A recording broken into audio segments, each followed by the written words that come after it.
Yo, how you doing? So today we're going to be doing a couple of different tier lists based on a lot of the stuff that I have been watching or playing recently. Um, so I recently watched Blue Eye Samurai for the first time, and it has quickly become one of my favorite series ever. So I'm going to rank the characters right here. Um, so we've got Seki, solid, great supporting character, good complement to Akemi's character arc. Swordmaster, also goaded, another great character, really good for Mizu's development and Ringo's development later on.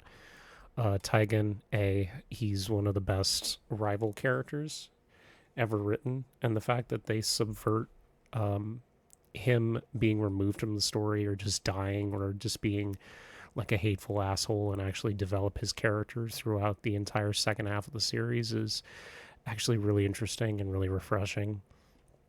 Mizu is great. She's one of the best written female protagonists I think I've ever seen. And the this episode 5, which is where this picture is taken from, is probably the best episode in the series in my opinion because it's entirely focused around Mizu's character and developing her entire backstory. And yeah, she's great. Um, Ringo would probably be. I'll put him in A. I really like him a lot. His character is super solid. I really enjoyed how much of a positive, like, supportive influence he was for Mizu's character and the fact that he sort of serves as her, like, conscience in a way. It was really cool. Akemi, she's the only character in the series that I think has an arc that's almost as complex as Mizu's. And the fact that she goes through such an incredible arc of growth from the first to final episode is so interesting when you look at her from like her first talk with Taigen, where she's this like super innocent like girl who's just obsessed with love and being with the person she loves, and by the end of the series she's like ready to essentially like do whatever she can to manipulate the shogun's sons.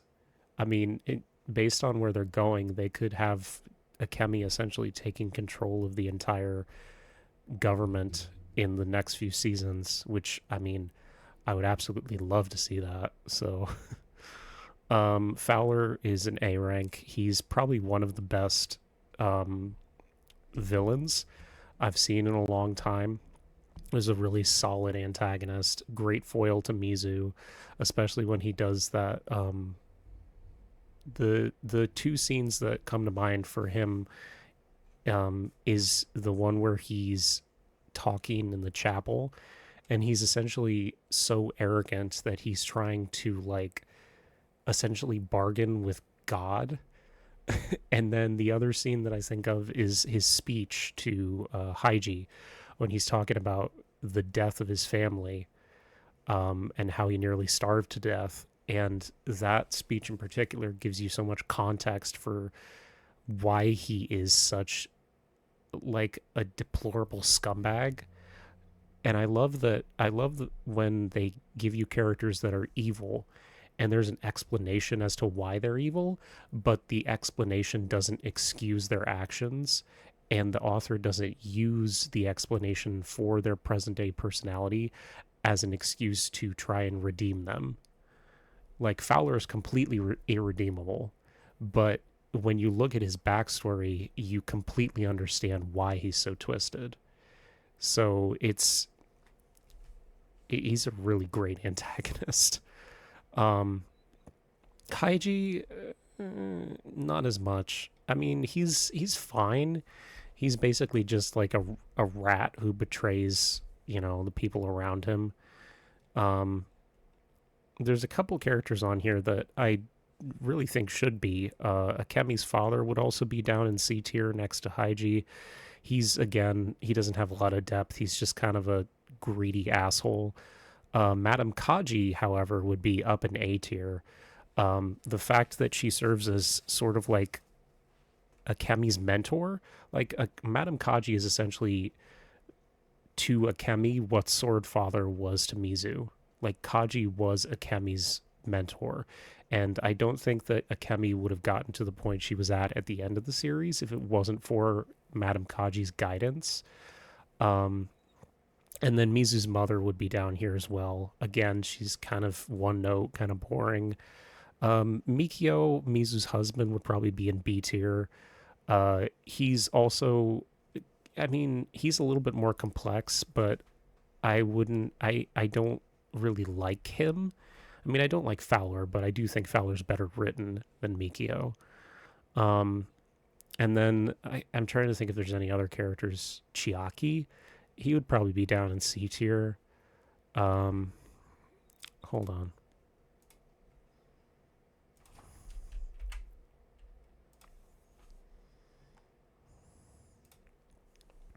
Let's just look it up. IG transfer. Oh yeah, Issei. She would probably, yeah. I'd put her in C tier as well. Um, oh, the Shogun's son. Yeah, he was okay. I would put him in like B tier. I'd put him like right here. Well, no, I'd probably put him down in C tier as well. He doesn't have enough screen time. Um, yeah, I think that's it. Actually, that's all the important characters. So, yeah. Okay. Next one is One Piece. This is not based on the characters in the series. This is based on how they play, how much fun they are to play, how viable they are in terms of like challenge maps. Um, so we're gonna base them entirely off of that. It's my connection to them in the series is has no bearing on this ranking. So Zoro is an A, really fun, really great to play, solid move set. Marco is great. I love flying type characters because when you have characters that have launch moves and you can keep the enemy in the air, it helps you avoid getting damaged by any of the other enemies on the ground, which is super helpful in the higher level challenge maps because then if you knock the boss into the air and you're fighting two at once, then the other boss doesn't have the chance of actually hitting you. So characters with flight based abilities are really, really helpful. Um, and Marco's moveset is really fun. Ace, yeah, I put Ace in A. A lot of the power characters are fairly simple, so they're pretty easy to pick up and just play right away. Um, I will say though, I like, where is he? I know they have Sabo in this game. I'm just not seeing him. There he is. I like Sabo more. I think his moveset's just a little bit better. Kaido is solid. I think actually I'd put him down here because I think when you have characters that are super big, it makes it kind of a little less fun to play as them because it feels very clunky when you're moving them around. Obviously, I wasn't expecting them to make Kaido like normal human size. I'm glad that they kept like series accuracy. It's just sometimes it's not as fun to play, you know. I do love his transformation though. Big Mom, same thing. The larger size, it kind of makes it a little clunky sometimes. I do like the fact that a lot of her moves though um, focus around her utilizing Zeus and Napoleon. I think that's really cool. Katakuri is great. He's not too big. He's just the right size in terms of character size. I really enjoy his moveset a lot. I think his power up form where he has the mochi donuts, really cool, really interesting. Shanks is fine. He's just whatever. His moveset, I do like the fact that they have a lot of these characters where um they aren't uh they don't have as much screen time in the series, but you still get to play as them. However, the problem that we run into is that a lot of these characters have the same move sets.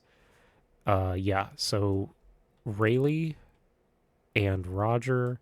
I would put Roger up because I actually like his a little bit more than these two.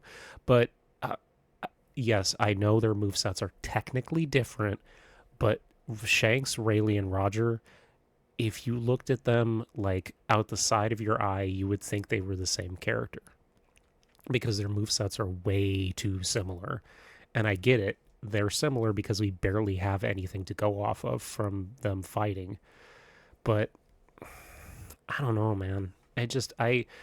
I love getting to play as these characters, but I'm getting a little sick of there being so many characters in the game that are just guy with hockey and no other powers.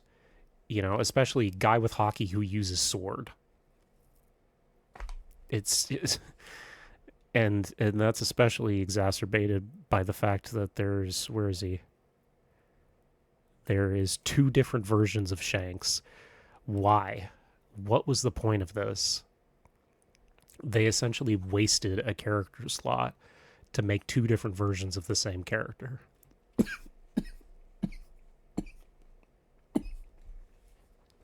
Why? It's fucking stupid.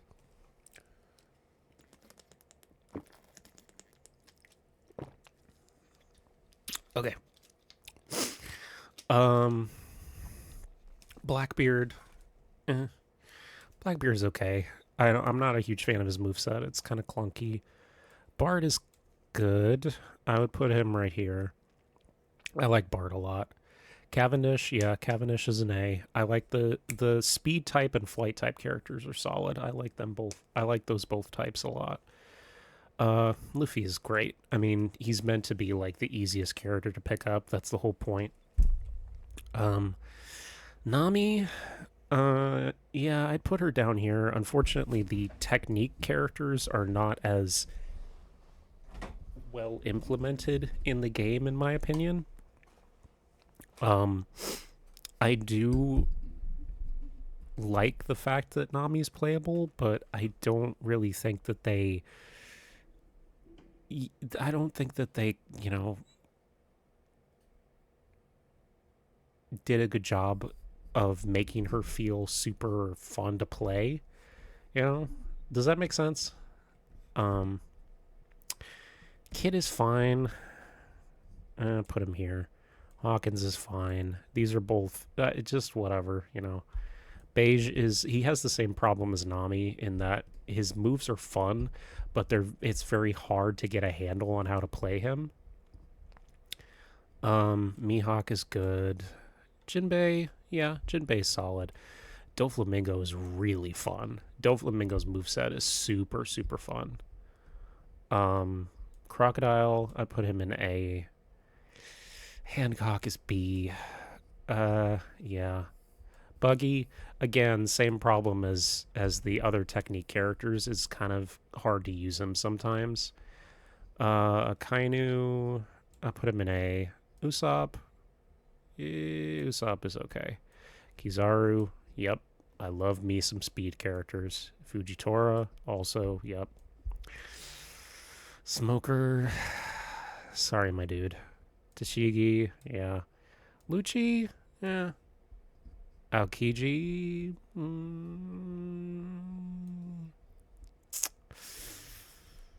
put him down here. Ivankov, yep. Solid, solid. Carrot, Reiju. Reiju's solid. I like Reiju. She's the only one of those siblings that I think deserved to be in this game. Sanji is fun. I hate these guys. I don't understand why they put all three of them in the game. I think that putting all three of the brothers in this game was such a waste of space. Like, does anybody actually want to play as fucking Yonji? Like, who actually cares about Sanji's dipshit brothers? Like, I feel like there were so many other good characters for them to add instead of just wasting 3 whole slots on these goobers. Smoothie is cool. I'm glad that they added a character like her to the game because she's so obscure in the original series that getting to play as her in this game is actually like really refreshing in a way. Uh, Cracker is fine. Ugh, Judge. I don't like Judge. Um, Drake is also kind of clunky. Killer's good. I like Killer. Arouge, Kinemon, Chopper, eh. Ooh, yeah, I like Kiku a lot. Kiku is really cool. Odin is also really cool. Hybrid Kaido, again, they didn't really need to add him to the game because we already have normal Kaido. If they wanted to have a hybrid transformation, then just make that a new move. Make that recently they announced they're going to add divine departure, like Shanks's divine departure from the recent anime episodes into the game. So why not just add this hybrid transformation as a move to base Kaido? There was no need to add a whole nother version of Kaido. Kobe is great. I love playing as Kobe. Again, they didn't need to add another Luffy. And if you're going to make Gear 5 Luffy, then just make him Gear 5 Luffy. Don't make it a transformation for another version of Luffy. We don't need Onigashima Luffy. Just make the Gear 5 Luffy the character instead of going through the extra step of making us transform into him.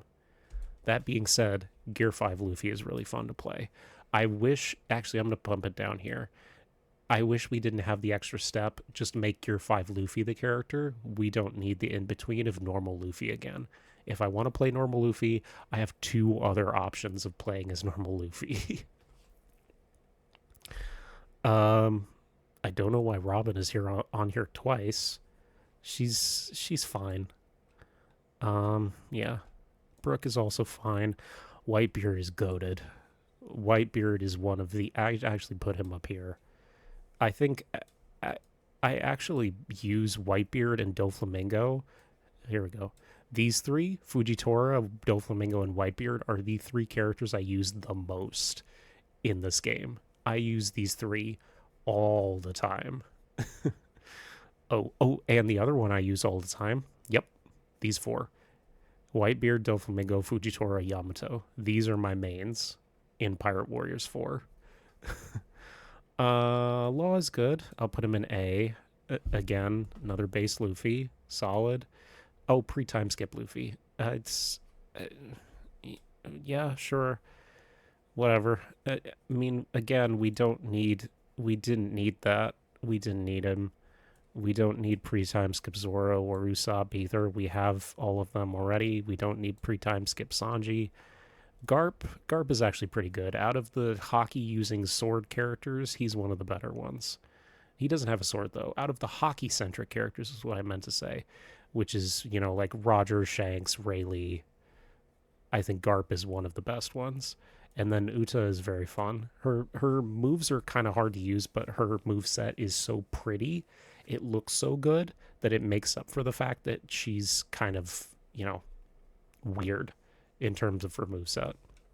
And yeah, as of right now, these are all the characters that are out. They haven't released the next two DLC packs, which is Lucci, two other characters they haven't revealed yet, and then another one is going to have King, Anel, and Zephyr from Film Z, which I'm very excited about because Zephyr is like the best One Piece movie villain ever. But these are all the ones that are out right now. So next is Deltarune characters. These are all down here because none of them have appeared in Deltarune. Chara is essentially just, Frisk, yeah. Flowey / Azrael is not in Deltarune, and Papyrus is still nowhere to be seen in Deltarune. We have no idea where he is, so he can't be on this list either. Okay, Birdly is lame. I hate him. He's annoying. I'm so glad he's not important in chapters 3 and 4. If he had become a main character, I don't know if I could have handled it. Jevil is great. I wish he had more screen time and more character development. Chris is good. I am interested to see what exactly their intentions are in terms of like what they want separate from us, the player. Oh, I missed one. Sorry. Well, Mettaton does technically appear in Deltarune. We don't see him, but he is there. You can give Tenna to him in chapter 4. Yeah. But he doesn't appear physically, so eh. Um Noelle is solid. I like her a lot. I like her relevance to chapters 2 and 4, and I'm looking forward to seeing her again. Queen is great. Goated antagonist, one of the best in the series. Rousey, really good character. His arc in chapter 4 especially is solid. Sans is going down in the D tier, because if we're basing it just off of his Deltarune appearances, all he's done is mess with us and tried to bang our mom.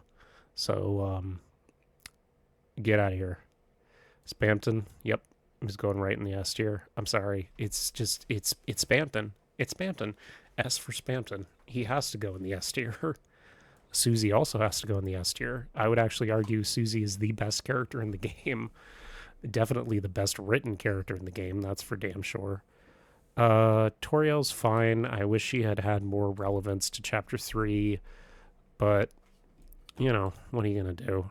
Undertale, not Under Undyne. Undyne, again, I hope she gets more screen time later, but I don't know if she will. Alphys, yeah, she's just whatever. Asgore, I'm gonna put him here, but only because chapter 5 isn't out yet, and I feel like when chapter 5 comes out, he's gonna like go up here, or maybe even up here, because I'm thinking that his arc in chapter 5 is probably going to bump him up to being like one of the best characters in this game, in my opinion. Okay. Last one. Lies of P bosses. Parade Master is fine. Mad Donkey is annoying. I hate human bosses in these Souls-like games. I like the bigger like monster and like robot bosses. Scrapped Watchman is great. Survivor, no. Puppet of the Future is lame. Fuoco is okay. The Atoned is fine. Andreas is really good. The Eldest is I'll put it here. White Lady is lame. Mad Clown Puppet sucks. Romeo is really good. Victor is fine. Owl Doctor is fine. The Green Monster is it's okay. Robert Weasel sucks. The Walker is terrible. Corrupted Parade Master is okay. I like this one less because the ambiance is kind of lame compared to the first fight. Doormaster's lame. Black Cat, it's Red Fox, nah. Laxasia's really good. Simon Manus is really good. The Nameless Puppet is I actually like Simon Manus and Laxasia more in terms of bosses. This motherfucker sucks ass. Markiona is really good. Veronique is, yeah, A tier. Two-Face, B. What is that? Oh, the Green Hunter. Yeah, that's C tier. Anguish Guardian, B. Lumaccio, yeah, it's also B. And Arlecchino is, yep, right there. Actually, no.